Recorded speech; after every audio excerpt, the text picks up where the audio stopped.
tunapoelekea mwisho wa mwaka, tuna masikukuu ya mwisho wa mwaka, masikukuu ya Krismasi.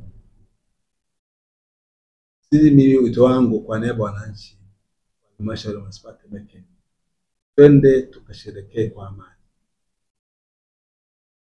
tufurahi kwa amani. Lakini wahakikishie wana Temeke, serikali anayoongoza Dr. Samia Suluhu Hassan iko imara, lakini pia wananchi wetu wa Temeke wamuunge mkono Mheshimiwa Rais, hasa kwenye eneo la utulivu. Kwa bahati mbaya watu wamekuwa wanatumia menya hii ya sherehe za kitaifa na za kimataifa kutushawishi mambo yasiyokuwa ya msingi. Mimi niwaombe wana Temeke waende wakasherekee kwa utulivu, kwa amani, na wasikubali kushawishika kuingia katika mazingira ambayo yatapelekea kutoweka kwa amani ya taifa letu.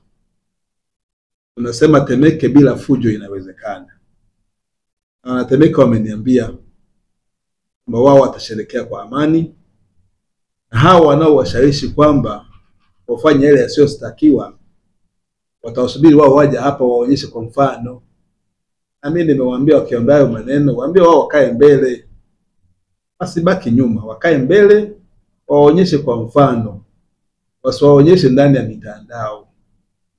Huo sio mfano mwema. Kiongozi anayetaka ufanye jambo zuri na lenye tija na jamii yako atakuwa mstari wa mbele kuonyesha kwa vitendo, sio akae mbali mahali ambapo pafikiki kwa haraka akwambie wewe fanya, mwisho wa siku yakitokea madhara yakute wewe na familia yako.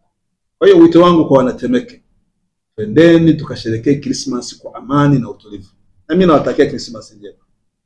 Lakini pia imeambatana na mwaka mpya, twende tukaupokee kwa furaha, na wakati mwingine tubidi basi tuchape kazi ndani ya mwaka mpya.